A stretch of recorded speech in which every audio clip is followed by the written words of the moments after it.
Hello and welcome to Views on News. I am Jawad Tehami. The coalition government led by PMLN has had a major diplomatic victory at the COP27, the climate summit. And this particular moot went on for 2 weeks with the participation of over 45,000 delegates. And the historic approval of the Loss and Damage Fund for helping the countries most vulnerable and affected by climate change and subsequent disasters. And this initiative was spearheaded by Pakistan, being the chair of G77 plus China. Now, Pakistan's Prime Minister Shehbaz Sharif has said that this particular development is the first pivotal step towards climate justice. And this idea of climate justice had been talked about for over the number of years. And now most recently, after Pakistan was hit by devastating floods that accrued the losses and damages over $30 billion, affecting over 33 million people in Pakistan. United Nations Secretary General Antonio Guterres was himself here in Pakistan, and he also sensitized the international community about the impacts of climate change to the developing countries, especially the way Pakistan has been hit by the recent devastating floods induced by climate change. And this particular idea of climate justice was also taken to the fore by United Nations Secretary General Mr. Antonio Guterres. Now, this initiative, as it was spearheaded by Pakistan, it has got the approval of the leading countries over there. And since Pakistan was leading this initiative, being the chair of G77 plus China, now there are certain statements coming from Pakistan's authorities. They have welcomed this historic agreement, the approval of the Loss and Damage Fund, and it would be catering to the needs of those countries which are affected by climate change. As Foreign Minister Bilawal Bhutto Zardari has said, this is a major win for Pakistan and also the entire developing world. Pakistan Climate Change Minister Sherry Rahman says G77 and Pakistan will continue to support regarding the negotiations on climate change for reclaiming the planet for our future generations. Now, Prime Minister Shehbaz Sharif has appreciated the climate diplomacy, the excellence associated with it, and the teams which were involved in this particular initiative. At the same time, United Nations Secretary General has also welcomed the decision by COP27 urging the need to do more regarding climate change and its adverse impacts on the developing countries in particular. Now, how phenomenal a diplomatic success it was for Pakistan and how this Loss and Damage Fund is going to be operationalized. We'll be talking about this particular aspect with our panelists. We are honored to have been joined in the studio by Dr. Ejaz Ahmad. He's environmentalist. Dr. Ejaz Ahmad, thank you very much for your time, for being on Views on News. And also in the studio, we are being joined by Dr. Shimail Daud. He's senior economist and former president, Rawalpindi Chamber of Commerce and Industry. Dr. Daud, thank you very much for your time, also for being on Views on News. Really appreciate that. Let me begin the discussion with you, Dr. Ejaz Ahmad. Indeed, Pakistan was hit with the devastating floods induced by climate change. Ever since Pakistani authorities, including Prime Minister, Foreign Minister, Climate Change Minister, had been relentlessly sensitizing the international community about the vulnerability and the kind of impacts of climate change, especially on Pakistan. Now, this approval of the Loss and Damage Fund for the developing countries, spearheaded by Pakistan, it's a big diplomatic success for Pakistan. How big it is? How do you see that? Well, I think this is a wonderful achievement in a sense that the loss and damage to bring it on the agenda was very challenging. Even like on the first day of the this COP27, there were many countries which were not agreeing upon putting it as part of the agenda, but successfully just on the last day or before the COP. It was agreed that this will become the part of the agenda. And I think for Pakistan, it was more challenging in a sense that, as you mentioned, that we have been suffering from various disasters, talking about the floods, super floods. But before that, we have gone through the heat wave that actually was not like in the previous history, it was not happening. So the March, April, May, the hottest month in Pakistan of the world was in Pakistan. So and then challenges like we have this clough phenomena, glacier lake outburst floods in the northern part of Pakistan. So we faced so many different climate related disasters, and then it was by chance that Pakistan was leading the group, the G77 countries. So I think the delegation which was representing Pakistan was very strong, in a sense that they not only technically put this whole phenomena of loss and damage and mechanism, but also politically, I think the lobbying part is very important. I think they were quite successfully doing this part, and very high level delegation. Prime Minister was there, Minister for Climate Change, the Foreign Minister, and many other like representing Pakistan. And there was I think a good support from UN Secretary General and many other countries to bring it onto the agenda, and then ultimately agreeing on it. But I see that, I mean, like, it is not that simple and easy, and what I expect is that it will take time to develop mechanism. Right, your point is well taken. Indeed, a bigger foreign policy success, a diplomatic success for Pakistani authorities when it comes to the agreement of this loss and damage fund. Dr. Daud, what's your take regarding this particular success? And that speaks volumes of the Pakistan's leadership role when it is a leading group of 77, that such type of crucial issues of international concern can be well played by the Pakistani authorities at all the international fora. Thank you so much, Jawad. I was just taking lead from what Dr. was saying. It's definitely a great success for Pakistan, specifically this year, since we've taken the brunt of this loss, which estimates are up to $30 billion in terms of loss.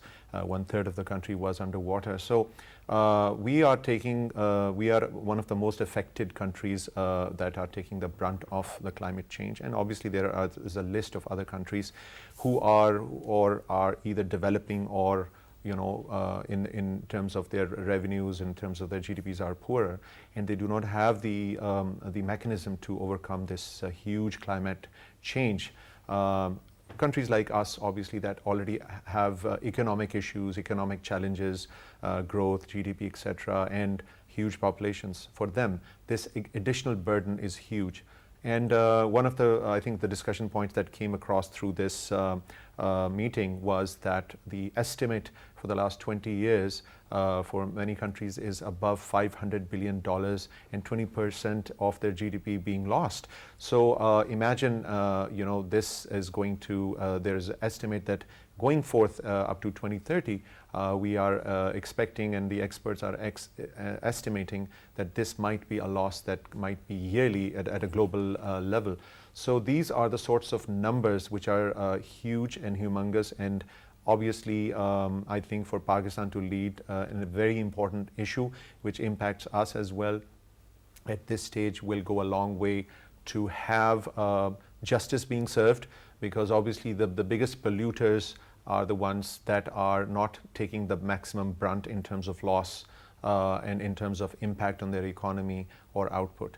So these are the same countries, Dr. Ejaz Ahmad, you were talking about, the countries which were reluctant in putting this particular initiative on the agenda item of COP27.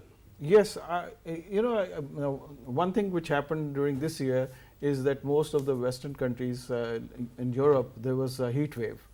And I think this also made them realize that this issue is very significant, and it affects the overall population, and it will affect to these countries, developed countries, at some point. So it's a wake-up call for them as well. So I think that heat wave also caused some sort of like a realization by the countries, and ultimately they started thinking about it, that okay, today we are suffering and maybe tomorrow it will be even worse than that. In US, that these are like these kind of events are also increasing day by day. The cyclones, the rain, the floods, etc. So I think there is a realization now that these poor countries, they are suffering, and that is why it was like taken as an agenda item also. And we are very lucky. I think it was like effort of many years which actually just was realized.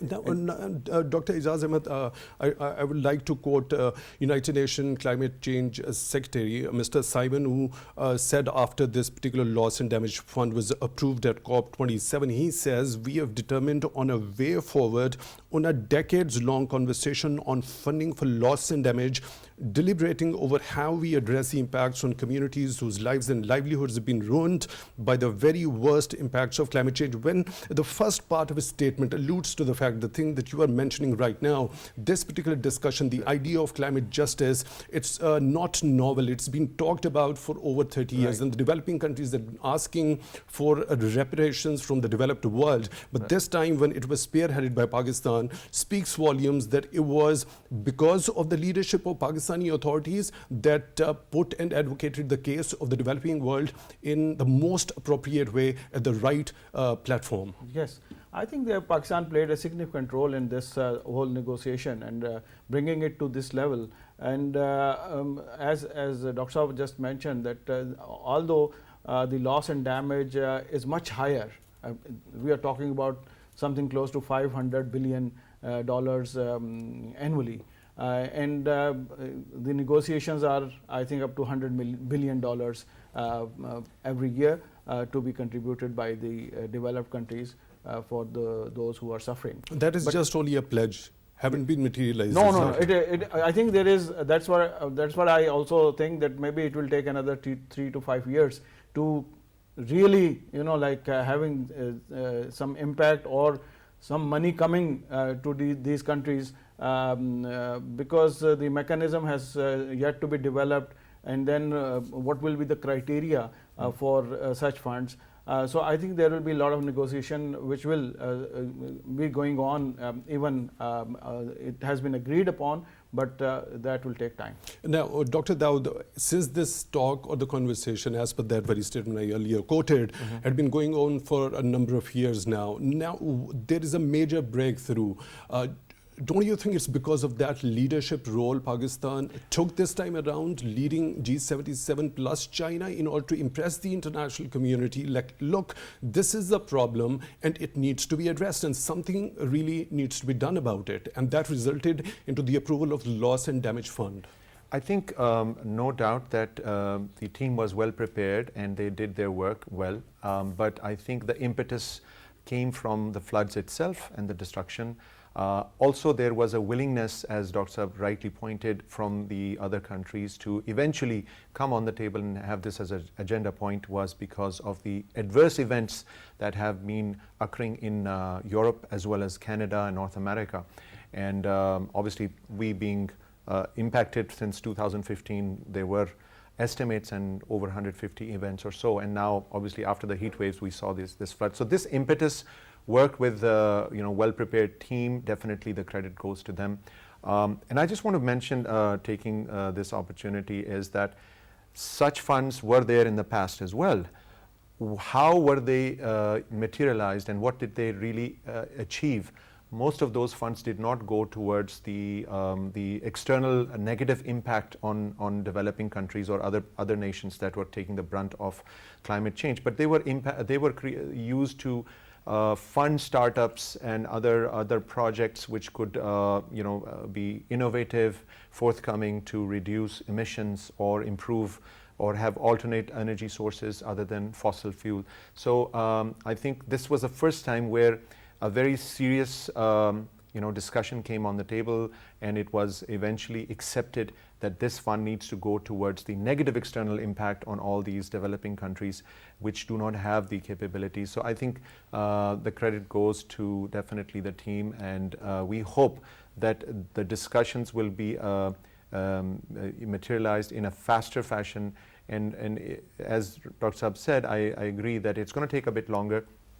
the decision about who's going to take the lead and what are going to be the mechanisms of dispersal and who is going to get the priority. That's a very pertinent point you've mentioned. I'll come to this particular point later in the show. Now, Dr. Ejaz, it's a very interesting fact that during COP27, we saw the young generation participating also. There was a 10-year-old Ghanaian activist who urged the international community to have a heart. So it's a matter of our future generations. No matter which country, which nationality do you belong to, is the matter of the existence of the entire humanity. Now, keeping that in view, the participation of the youth, Foreign Minister of Pakistan, Mr. Bilawal Bhutto Zardari, happens to be the youngest Foreign Minister in Pakistan's history. Don't you think his this particular thing actually gave vigor and that very force to the message Pakistani authorities were trying to relay to the entire world?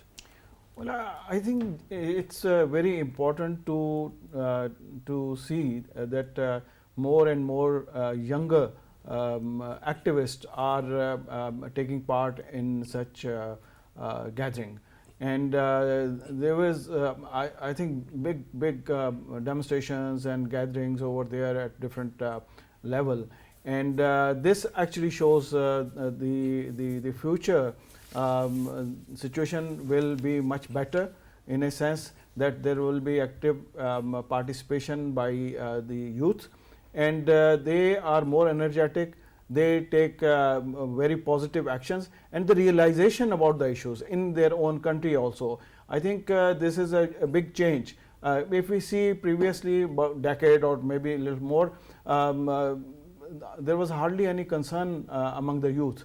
But now, even I think there is more education related to climate change, more information now is available, what is happening where and what kind of damages are going on, and people are suffering. Like, even if we talk about Pakistan, 1/3 of the country, if we suffer, so ultimately there will be a much bigger level of realization about the issues, and then they see what is happening. Like during this flood time in Pakistan, all the television channels and all the newspapers were just full of all the stories related to flood, related to climate, related to environment.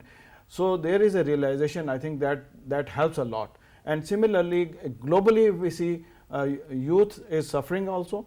And then they are actually in very, I think, big way, they are in climate activism. So the future seems to be, I think, sense of realization about the devastating impacts of climate change and the threat the kind of humanity might face in the coming years. I will be resuming the discussion from this particular point to Dr. Ejaz Ahmad, the environmentalist, and we are also joined by Dr. Shimail Daud, senior economist, who will be resuming after a short break. Please stay tuned for that.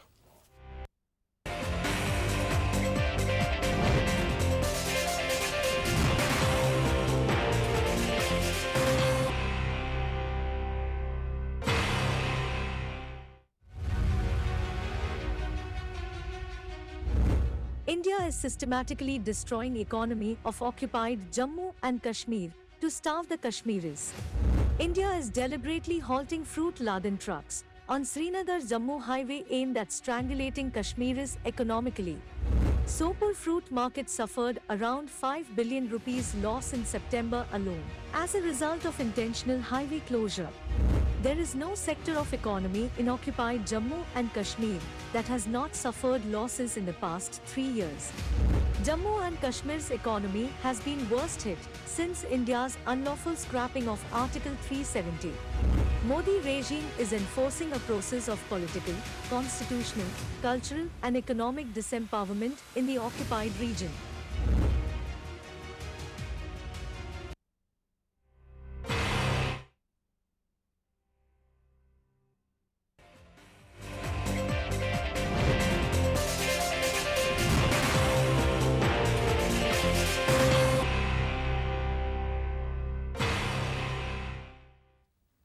Welcome back to Views on News. Before going on to the break, we were discussing the sense of realization, especially among the youth and the newer generations, regarding the adverse impacts of climate change. Dr. Daud, as I already asked Dr. Ejaz Ahmad, that kind of vigor and the force to this particular message relaying to the international community about the devastating impacts of climate change, the individuality and Foreign Minister being the youngest and belonging to the newer generation, it gave force to that message. What's your take regarding the participation of youth at COP27 also?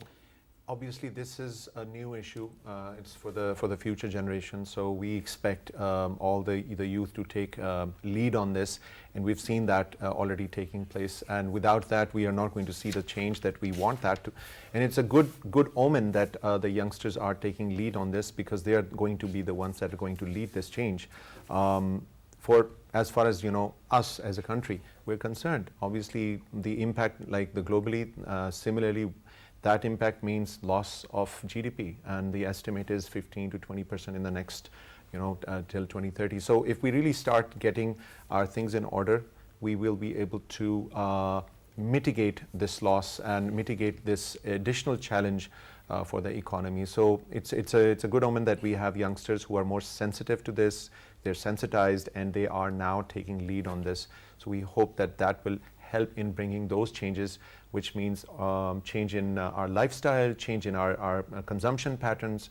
That is how we are going to decrease the emissions, not only in Pakistan but globally. Your point is well taken. Dr. Daud, now we are joined by another participant, Mr. Michael Kugelman, on the phone line. He's Deputy Director, Asia Program and Senior Associate for South Asia at Wilson Center. Mr. Kugelman, thank you very much for your time, for being on Views on News.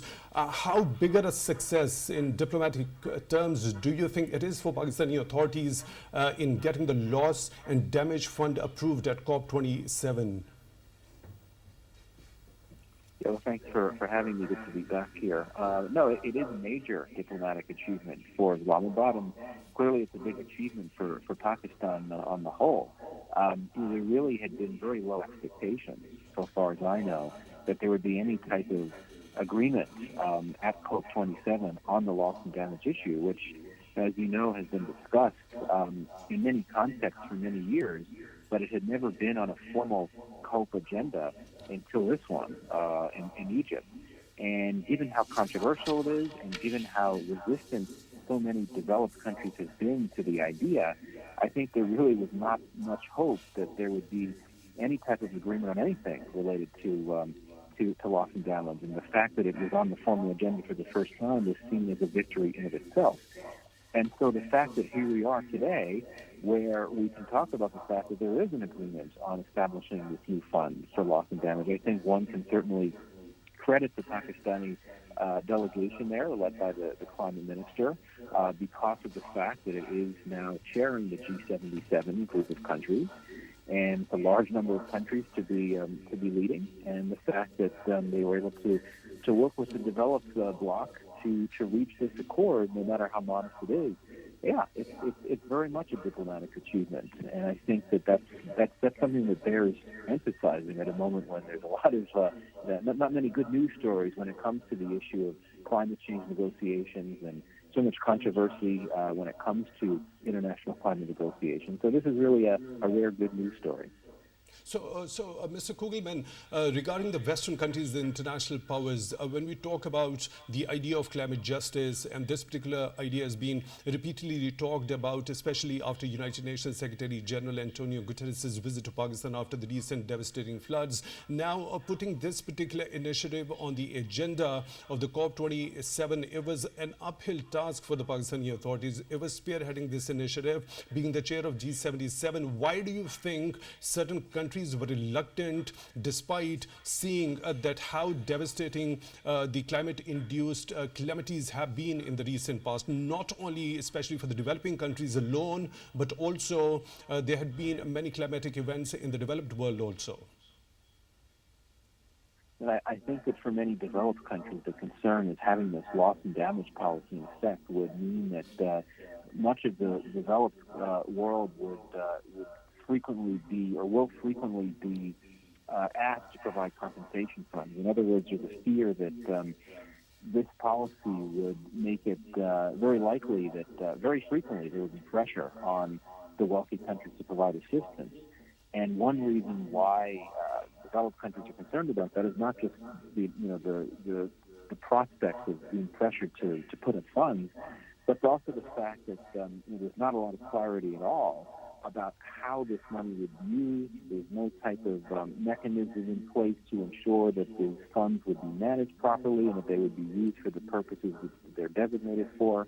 And to be very frank, thinking about the U.S. Congress here in Washington, I can't imagine, even now, after this agreement to set up this new fund, I can't imagine the U.S. Congress passing legislation that would agree to allocate funding to this new fund. I mean, it's going to be a long, hard fight, for sure, in Washington, but also beyond that, too. But I really think the issue is how the funds will be monitored, and that's something that has been very concerning for many developed countries, not wanting to commit to providing so much assistance when it's not clear how the money will be used, and to be safeguards in place to ensure that the money is managed properly, and that most importantly it's used for the purposes it's meant to be used for, and that it will not be corrupted or anything like that. Right. Mr. Kugelman, a few governments have only made the pledge of a very relatively small but symbolic funding to this particular loss and damage fund that include Denmark, Belgium, Germany and Scotland, as well as the EU. Now, do you think this is going to be sufficient, the kind of initial amounts they have pledged to donate to this particular loss and damage fund? And there is another aspect to this particular thing. Since Pakistan was hit by the devastating floods, United Nations launched 2 flash appeals, and there was a huge gap between the pledges and the commitment of those of that particular amount. So do you think this is going to be materialized as per the pledges, and more advanced and developed countries are going to pour in the funds in order to mitigate the impacts of climate change in the coming years? Well, the short answer is no. I mean, you look at, as you know, I mean, Pakistan's catastrophic floods alone, I mean, what happened in August, the damage assessment is talking about $30 to $40 billion worth in damages. That's a huge amount of money, and that's just one climate-induced catastrophe. If you think about all the other climate-induced catastrophes playing out around the world at any one time, there's been terrible flooding in Nigeria, for instance, in recent weeks, which many don't even talk about. The fact that you've had just a few countries commit to providing support at this point, obviously that's not going to be enough. And the broader problem here, which is a sort of an underlying challenge, is the issue of donor fatigue, right? I mean, this is just a time, and I think this is a moment that's going to last for quite some time, where donors are very reluctant to provide assistance on levels that they used to, just because of shifts in the dynamics of how the global economy works, because of the pandemic, among other things, as well as the fact that there's just so many more disasters now. Because climate change is playing out, means there's more and more disasters. It's going to be hard to respond and provide the requisite amount of assistance. You also have other types of disasters, humanitarian disasters, such as those emerging from conflict, like in Ukraine and Afghanistan, where you have a major humanitarian crisis. So, unfortunately, it's going to take a whole lot to get the buy-in from a critical mass of donors to be able to provide enough assistance to this new fund. But I go back to what I said before. We could talk about all the challenges, but I think it's important to celebrate the fact that this fund actually does exist now, or there is an agreement to launch it. And the fact that norms have changed within the developed world, the fact that you now have the developed countries willing to support the idea of the fund. The very fact that the idea of the fund is there, that's an indication of how norms are shifting, and I think that's important to emphasize.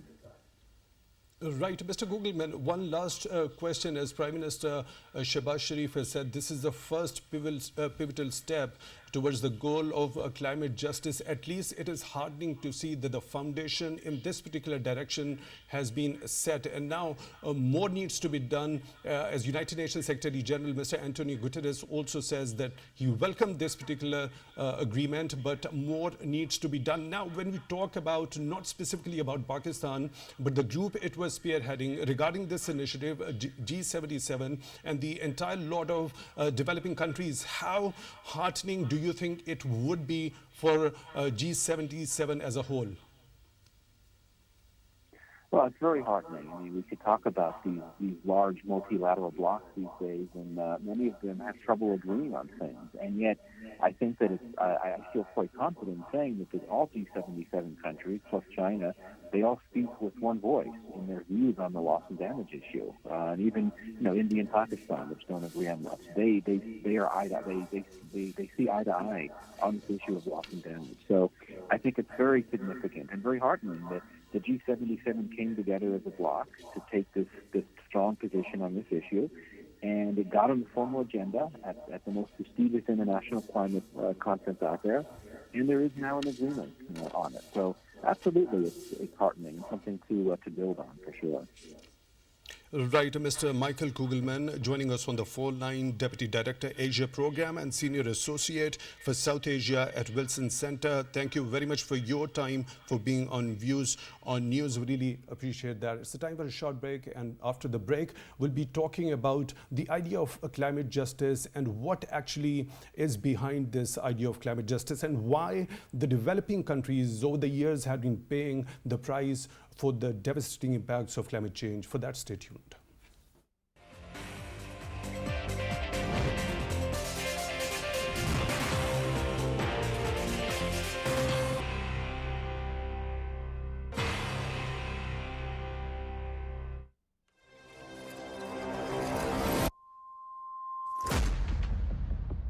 Conflict, crisis, economy, human rights. foreign policy.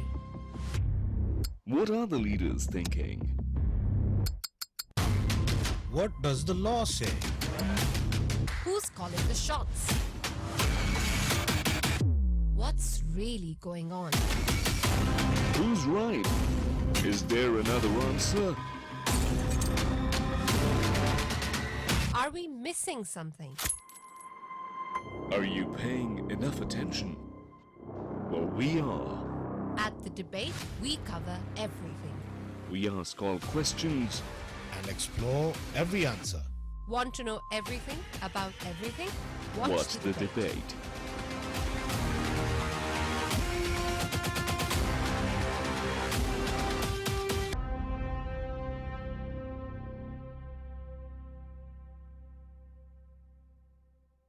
Only on PTV World.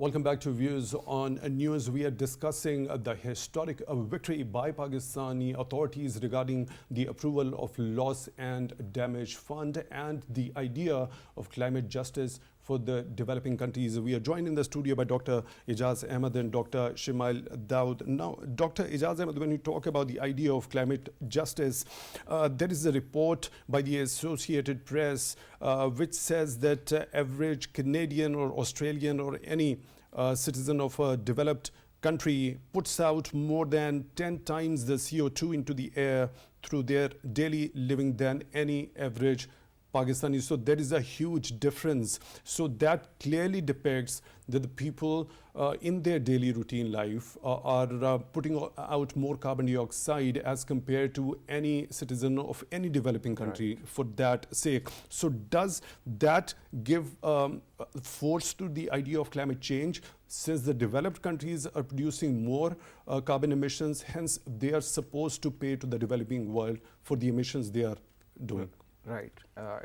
There is a principle which is called polluters pays. That is, I think, very valid in a sense that if you are polluting, even in industries, if you are polluting the environment, if you are polluting the overall atmosphere, you must pay. But I think there is another dimension to this is that in the Western world, in the developed countries, they have various technologies to actually sort of mitigate. Unfortunately, if we compare it individually, I think it's not to that level which is being done at the Western world or the developed countries, but the impact is much higher. they have technologies. Where we fail is the use of technology. For example, I think is in next month, by end of December and January, we will start facing the smog issue. And smog issue is mainly just because of the burning of stubbles after the rice crop is harvested. The pollution that is being caused by the vehicles, by the transport system, 40 to 45% contribution is from the vehicles for air pollution. The brick kilns. So these are some of the like areas where we feel that so how is the rest of the world, the developing countries in particular, they have technologies which how they dealing with particular rice crop after it is harvested and the residue? They use the residue and they use it for some other purposes. Here what has happened is over a period of time we used to cut manually, but now with the mechanization we use machines, harvesters to harvest it, but the stubbles remain there. So there is no option available at the moment. There is no technology available in Pakistan. There is globally there is a technology which is available, and then they actually the easiest way is to burn it. So that calls for adaptation, the adaptability of a certain country against global warming and climate change happening, and introducing not only technology but also implementing certain other policies in that research regard, and for that R&D happens to be of crucial importance. Dr. Daud, your take regarding a citizen of a developed country producing more CO2, putting it into the atmosphere as compared to an average developing country citizen. That is divided across because they have a large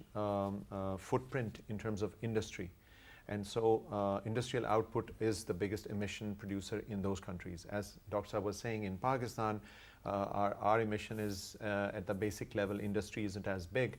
So our vehicles are producing and polluting the air, and we are contributing. And it is an easy, you can say, fix where having a yearly checkup, ensuring the vehicle inspection at the yearly level, not only the commercial vehicle but the individual personal use vehicle, and they are made sure that they are up to the mark and they are not polluting. China used to have this problem many years ago, and they overcame that, and gradually now their air levels, pollution levels are very reasonable. And how do you connect if this particular loss and damage fund is materialized in letter and spirit, and more funds are poured into the countries such as Pakistan? So how do you connect that particular usability of that particular fund and the amount which will be coming with it in order to address these issues which you this is the responsibility of the state. This is low-hanging fruits. This doesn't require so much investment in terms of technology. Yes, another important low-hanging fruit is investment or you can say making sure that we have more trees. Now, as in Pakistan, the total land, we only have about 4.8% in terms of the forest out of the land, about 4.2 million hectares. And if we compare to the United States, it's about 28%, and then China, but they're the bigger polluters, remember. So they might need to go higher up. We might need to go up to 10%, 15%, 20%. So these are the sorts of, and why this is important, because 1 hectare of forest land basically, you can say, fixes or neutralizes 90 tons of carbon emission on a yearly basis, 81 to 90 tons. So this is a low-hanging fruit, and I must give credit, the due credit, that there was an initiative, and I think that now this should carry on, especially now that we are facing this problem. So other than this, your original question was that they're producing, yes, they should be penalized, and everyone has to set their house in order. However, the loss fund should not be used for development of technology. This is my view. It should only be used like we had floods. So those areas were devastated. We had livestock. It should be used for reconstruction and rehabilitation. It should be used for the negative externality of the climate change. But on the investment part more should resilient come infrastructure, more resilient environment infrastructure. friendly and resilient. Exactly. Yes. But the investment part should come from different financial vehicles. It should not come from this fund. This is my view. In the past, this fund was being utilized for innovation and all those sorts of things, because that is also entrepreneurship at the same time. You have to understand it's not only climate change. So we cannot mix the two. This fund should be only for the negative impact that is being resulted by the polluters, the big polluters, China and United States being one of the biggest polluters in the whole world. Right. Dr. Ejaz Ahmad, what's the relation between population, or for that matter, overpopulation, and the increase in global warming? And then we see the kind of devastation by the climate change-induced climatic events. What's that relation, and how it needs to be addressed, if there is a relation? I think this is one of the major issue. The more population, we are not, and the unsustainable living, in a sense that with the increase in population, we need more housing, and housing at the cost of natural forest. We go into the areas which are more productive from agriculture point of view. Issue related to food security will come. Then there are areas where people, they just go in, and the natural forests are destroyed. They enter into the forest without any planning. Urban planning is lacking. So there are many such issues. And then I think in addition to population, the lifestyle. Our lifestyle has changed tremendously. And it is because we used to have like 1 or 2 vehicles, or maybe in a house, but now everybody has their own vehicle, because there is a lack of public transport system. So if if we talk about such funds which are invested on these kind of initiatives, like green development, environmental friendly infrastructure, wonderful, practical, cheaper public transport system, I think our footprint, overall footprint will reduce tremendously. And these and then technology development. What we do is, when we talk about solar, we bring all the solar cells from outside. We don't actually invest in the technology, which is, I think, not a better planning. Right. There was another development at COP27, the president of which, Mr. Sameh Shukri, announced the Sharm el-Sheikh Adaptation Agenda, and the UN Climate Change Standing Committee on Finance was requested to prepare a report on doubling adaptation finance. Now, when we talk about this adaptation agenda or the adaptation finance, what does it actually mean, and how do you think it must be implemented? Adaptation comes before, is it a sort of a preventive measure? Yes. That you install things or the infrastructure before any natural disaster happens, so that you can withstand it? Am I correct? Well, I think there are 2 approaches. One is related to mitigation, which is actually more efforts are being done on mitigation. But adaptation is where people should actually realize that this is happening, and based on whatever is happening, they need to develop technologies, develop even change the cropping pattern, things like that. So adopt yourself according to the situation. So this fund, I think there are many small funds which are already existing. For example, Green Climate Fund is there. Global Environmental Facility is there, and they are talking about few $1 million. But unfortunately, we are not tapping into those funds to that extent, to that level. They are competitive, and I think we need to look into these aspects as well. So when we talk about adaptation, I think we already have climate change policy.